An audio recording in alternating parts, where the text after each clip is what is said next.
What's up guys, I am back and these are all the hidden features in iOS 11. You can use your phone one-handedly. Just hold the world icon, swipe to left to use it with the left hand, and if you swipe to right, you can use it with your right hand. It's really good to use your phone with one hand. It does shrink the keys though.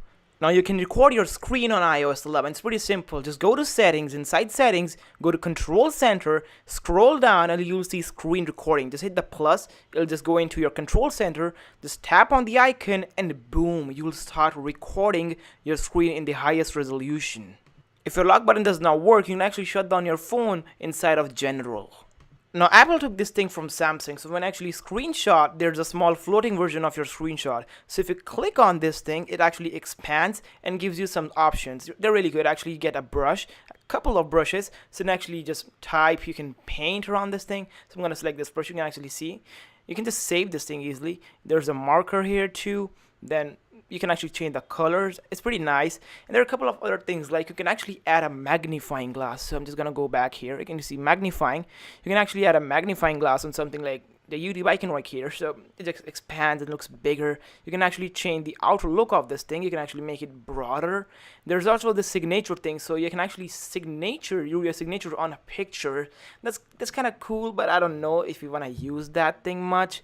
And there's this text, so actually you can type text. There are like 3 fonts. I mean, it's limited, but it's really good. You never got these things in Apple before. You can actually make it bigger, smaller, depending on what you want. And there's this done button. When you click done, it asks you to delete or save. So if you want to click on save, it'll just save it to your camera roll. Now Siri can actually translate from English to Chinese or Japanese or any language you want. So just ask it to translate and tell it the phrase. Once you do that, it'll just translate it and say it right away. It's actually really fast. Now the Messages app got the biggest update of all. Now there's a dock at the bottom which actually allows you to do a couple of things. First of all, you get an app store. So this is an app store for your messaging app or for a keyboard. So there are different keyboards, there are different sticker application. There are actually application that works with your keyboard, for example Cam Scanner or maybe Facebook, Instagram, all these applications that are compatible for you to use with your keyboard, so you can actually just make things quicker and better, like Truecaller also. Then there's this section, actually stickers and GIFs included, so you can actually send it. Just click on the one you like, for example this one right here. It'll just download right away real fast, and once it's done, actually it automatically comes to the send section, so you just click on send and the other person will receive this thing as soon as possible. The next thing is actually this music one. So if you're listening to some new music and you want to share this new music to your friends, you can actually just do that real quick from here. You can also send money now from messaging app. There's this Google Maps app thing, so that's also cool. You can just send a location to your friends. I mean, any map application will work, even the stock one will, so you can actually configure all this later in this section thing. There's lastly is this thing you can actually draw. It was in iOS 10 also, nothing new, but you can just draw it right here. Click on send and that's all. There's nothing too fancy about this thing. And as I said, you can actually rearrange stuff here, add stuff, just delete stuff, all that things. And lastly, there's a new effect to send your text. I mean, effects were actually came up with iOS 10, but this new one is actually the same message repeats, so you can just tap right here, and when you go to the effects section, you can see all these messaging popping up. It's really good. I mean, something new that Apple did try. I kind of dig it thing, and you can see all this. It's a really cool effect. You can just send to anybody, and you also return all the old effects that you had back in the day. So you still have them. You can click on send, and the other person, if they're not on iOS 11, they won't get this thing. So you can see right here, I'm on iOS 9 on this phone and I did not receive that effect thing, so make sure the other person is also running the latest. Now you can offload applications in your storage section. So if you're out of storage and you need storage to download more stuff, you can just offload any application you want. Just click on the offload thing and offload it, and you can install more stuff. It actually syncs up all the data to your iCloud drive that is actually online, so you can actually get all the data back anytime you want. Now you can actually prevent cross-sighting, which actually just makes your Safari experience better. So if you go into Safari section, just make sure you turn this thing on. It's a really good feature. Nothing big, but actually it helps a lot. The Calculator app actually got an update for its icon and actually a redesign inside, so you can actually see all these circular icons. You can just swipe back to actually do stuff. So there's not a big change, but just new design and stuff. Lock screen has actually seen a big change. So if you swipe from the center, you actually get all the notifications right away. Like if you swipe to the right, you get the camera. Swipe to the left, you get all this today view tab. But if you swipe from the center, you just go to your notification center. And if you do it from the notification center, you go to the lock screen. The iTunes icon also got an update, but there's no redesign inside. There are bold text inside the phone application.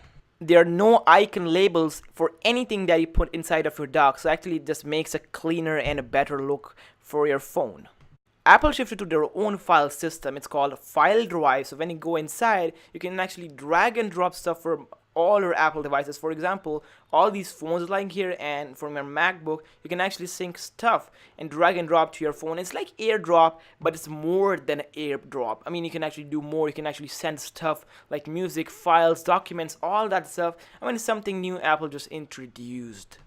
Control Center saw the biggest update. Actually, if you hold anything, it pops up and everything is floating now. It's actually cool. You can just adjust things right here real quick. Everything is in one page. If you hold this AirPlay mode right here, it actually does the thing. I mean, you can actually add and delete stuff from Control Center. It's fully customizable. Now you can type things in Siri. So if you go to settings, you go to general, you go to accessibility, and inside there, if you go to Siri, you can actually click on type in Siri. So if you click that and you activate Siri, you can now type instead of saying. So if you don't like saying in public, you can just type things and ask it to Siri. It's kind of quick. You just say hi, it just replies as soon as possible. I mean, you actually get this cool message too, which actually says it'll learn new things now. There's a new thing called password autofill. It's not working yet. It'll work in the near future, but it will actually allow you to passcode protect every application, and you can actually just protect things from other people. Also, inside of this account and password things right here, there's a new thing. You can actually lock certain websites. It's like parental control. You can actually add a passcode for your various website access. I mean, it's really cool. It's not working yet, but it'll work in the near future. Now Siri is going to be merged with the application, so you'll be able to access all the applications straight through Siri. For example, if you go in Amazon, make sure it's turned on. So now you'll be able to order stuff inside of Siri from Amazon, do the payments through Apple Pay. It's kind of cool. It's not working yet though. The app switcher saw an update, so it's just apps now. No home screen comes up. There's this Bluetooth thing, so if you have connected to your speaker or headphones, it just shows up right away. But now it's just more about applications and no home screen right there. You can just clean stuff up, and once you're done, just click on the home button and you're good to go. Now you can just read a QR code straight from the camera application. So just hold the QR code in front of the camera. It'll take a while and it'll just pop up with things. Just click on it. You can see this is a Safari link, so there's this pop-up right here. Just click it and it'll redirect you to the thing that it actually is. It's really cool. It takes a while to load though, but I think Apple is just getting better at things like these. Apple did not talk about any dark mode, but you can actually assess it from accessibility. Go to display recommendations. Inside, turn on smart and word. It actually just makes the whites and turn to black. I mean, everything remains normal. You can see it's green, and all the things, all your icons, all your home screen will be normal. Just a few things that are white will turn into black. Now you can actually pair and read NFC devices near you. If you own the AirPods, now you can actually adjust and configure. You can just double tap to raise the volume to 10%.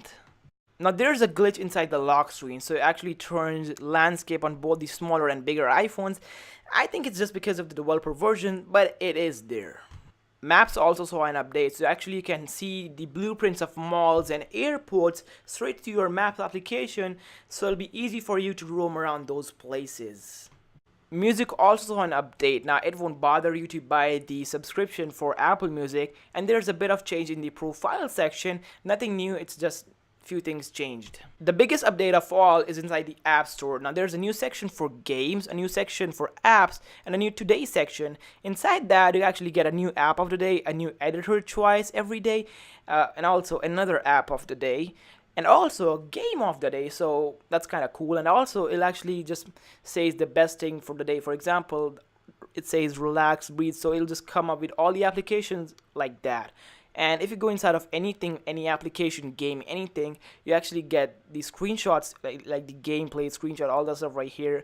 They actually see the bundle right here. But now you get reviews, you don't get description. There are reviews from people, the 5-star reviews also. And down here you can actually see the compatibility, the size of the file, everything, languages, all the things. It's kind of cool. I mean, it's not a major overhaul. It's an overhaul, but it's kind of cool. It's fast. Now I can configure the control center. I mean, you can add or delete applications. It's kind of cool. You can just add this thing right here, and you can go down. You can add anything, as much as things you want. I'm gonna add the screen recording. I actually showed the screen recording thing already, so it's kind of cool. It works. Hope you guys enjoyed this video. More content coming soon. Until then, please like, comment, and subscribe. Peace.